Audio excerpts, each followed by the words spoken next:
ವೀಕ್ಷಕರೇ, ಇಸ್ರೋ ವಿಭಾಗದ liquid propulsion system centre ವಿಭಾಗದಲ್ಲಿ ಖಾಲಿ ಇರುವಂತಹ ಹುದ್ದೆಗೆ ಅರ್ಜಿಯನ್ನು ಕರೆದಿದ್ದಾರೆ.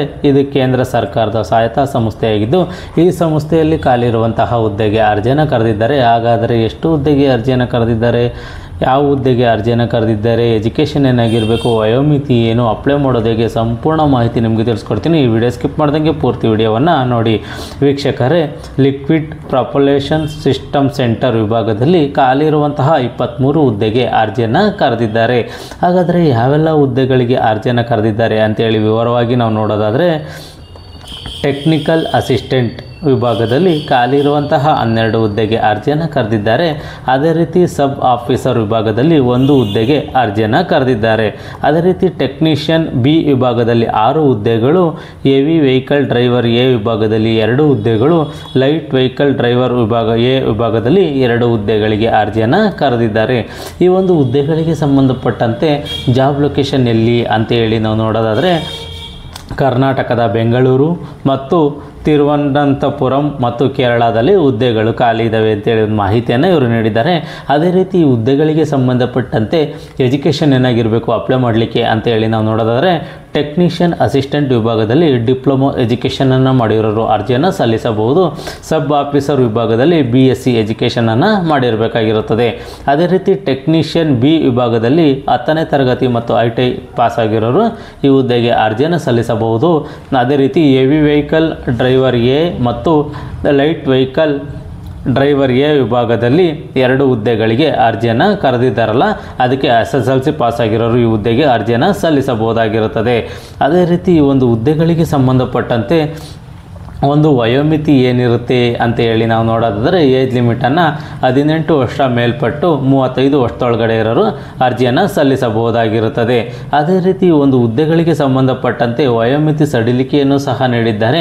ಅದೇನು ಅಂತೇಳಿ ನಾವು ನೋಡೋದಾದರೆ, SC ST ಅಭ್ಯರ್ಥಿಗಳಿಗೆ 5 ವರ್ಷಗಳ ವಯೋಮಿತಿ ಸಡಿಲಿಕೆಯನ್ನು ನೀಡಿದ್ದಾರೆ ಮತ್ತು OBC ಅಭ್ಯರ್ಥಿಗಳಿಗೆ 3 ವರ್ಷಗಳ ವಯೋಮಿತಿ ಸಡಿಲಿಕೆಯನ್ನು ಇವರು ನೀಡಿದ್ದಾರೆ.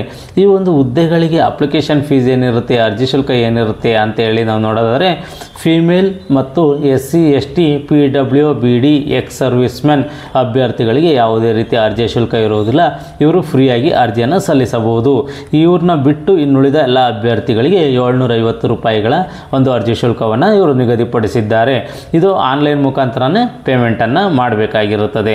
ಮತ್ತು ಹುದ್ದೆಗಳಿಗೆ ಸಂಬಂಧಪಟ್ಟಂತೆ ಒಂದು ವೇತನ ಎಷ್ಟು ನಿಗದಿಪಡಿಸಿದ್ದಾರೆ ಅಂತ ಹೇಳಿ ನಾವು ನೋಡಿದ್ರೆ, ಟೆಕ್ನಿಕಲ್ ಅಸಿಸ್ಟೆಂಟ್ ವಿಭಾಗದಲ್ಲಿ 44,900 ರೂಪಾಯಿಗಳಿಂದ 1,42,400 ರೂಪಾಯಿವರೆಗೂ ಒಂದು ವೇತನವನ್ನು ಇವರು ನೀಡುತ್ತಾರೆ. ಅದೇ ರೀತಿ ಸಬ್ ಆಫೀಸರ್ ವಿಭಾಗದಲ್ಲಿ 35,400 ರೂಪಾಯಿಗಳಿಂದ 1,12,400 ರೂಪಾಯಿಗಳ ಒಂದು ವೇತನವನ್ನು ಇವರು ನಿಗದಿಪಡಿಸಿದ್ದಾರೆ. ಅದೇ ರೀತಿ ಟೆಕ್ನಿಷಿಯನ್ ಬಿ ವಿಭಾಗದಲ್ಲಿ 21,700 ರೂಪಾಯಿಗಳಿಂದ 69,100 ರೂಪಾಯಿಗಳ ಒಂದು ವೇತನವನ್ನು ಇವರು ನಿಗದಿಪಡಿಸಿದ್ದಾರೆ. ಮತ್ತು ಈ ಒಂದು ಹುದ್ದೆಗಳಿಗೆ ಹೆವಿ ವೆಹಿಕಲ್ ಡ್ರೈವರ್ ಎ ವಿಭಾಗದಲ್ಲಿ ಮತ್ತು ಲೈಟ್ ವೆಹಿಕಲ್ ಡ್ರೈವರ್ ಎ ವಿಭಾಗದಲ್ಲಿ 19,900 ರೂಗಳಿಂದ 63,200 ರೂಪಾಯಿವರೆಗೂ ಒಂದು ವೇತನವನ್ನು ಇವರು ನಿಗದಿಪಡಿಸಿದ್ದಾರೆ. ಈ ಹುದ್ದೆಗಳಿಗೆ ಅರ್ಜಿಯನ್ನು ಹಾಕಲಿಕ್ಕೆ ಆನ್ಲೈನ್ ಮುಖಾಂತರನೇ ಅರ್ಜಿ ಹಾಕಬೇಕಾಗಿರುತ್ತದೆ. ಈ ಒಂದು ಅರ್ಜಿ ಹಾಕಲಿಕ್ಕೆ ಆರಂಭಿಕ ದಿನಾಂಕ ಯಾವುದು, ಕೊನೆಯ ದಿನಾಂಕ ಯಾವುದು ಅಂತೇಳಿ ನಾವು ನೋಡಿದ್ರೆ, 12/8/2025 ಆರಂಭಿಕ ದಿನಾಂಕವಾಗಿರುತ್ತದೆ. 26 ಆಗಸ್ಟ್ 2025, 26/8/2025 ಕೊನೆಯ ದಿನಾಂಕವಾಗಿರುತ್ತದೆ. ಈ ದಿನಾಂಕದೊಳಗಾಗಿ ಅರ್ಜಿಯನ್ನು ಸಲ್ಲಿಸಬೇಕಾಗಿರುತ್ತದೆ.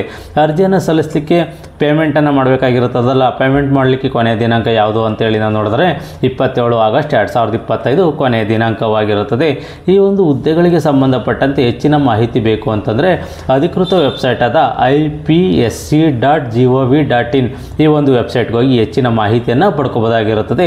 ಯಾರೆಲ್ಲ 10ನೇ ತರಗತಿ ITI ಪಾಸ್ ಆಗಿರೋರು, ಡಿಪ್ಲೊಮೊ ಪಾಸ್ ಆಗಿರೋರು, BSc ಪಾಸ್ ಆಗಿರೋರು ಈ ಹುದ್ದೆಗೆ ಅರ್ಜಿಯನ್ನು ಸಲ್ಲಿಸಬೇಕು ಅಂದ್ಕೊಂಡಿದ್ದೀರಾ, ಕೇಂದ್ರ ಸರ್ಕಾರದಲ್ಲಿ ಹುದ್ದೆಗಳನ್ನ ಹುಡುಕ್ತಿದ್ದೀರಾ, ಈ ಒಂದು ಸುವರ್ಣ ಅವಕಾಶ. ಈ ಒಂದು ಹುದ್ದೆಗಳಿಗೆ ಅರ್ಜಿಯನ್ನು ಸಲ್ಲಿಸಿ. ಅರ್ಜಿಯನ್ನು ಸಲ್ಲಿಸಲಿಕ್ಕಿಂತ ಮುಂಚೆಗೆ ನೋಟಿಫಿಕೇಷನನ್ನು ಸಂಪೂರ್ಣವಾಗಿ ಓದಿ ನಿಮಗೆ ಸೂಕ್ತ ಅನಿಸಿದ್ರೆ ಮಾತ್ರ ಈ ಹುದ್ದೆಗೆ ಅರ್ಜಿಯನ್ನು ಸಲ್ಲಿಸಿ. ಈ ಒಂದು ಮಾಹಿತಿ ಇಷ್ಟವಾದರೆ ಸಬ್ಸ್ಕ್ರೈಬ್ ಮಾಡಿ, ಶೇರ್ ಮಾಡಿ, ಲೈಕ್ ಮಾಡಿ.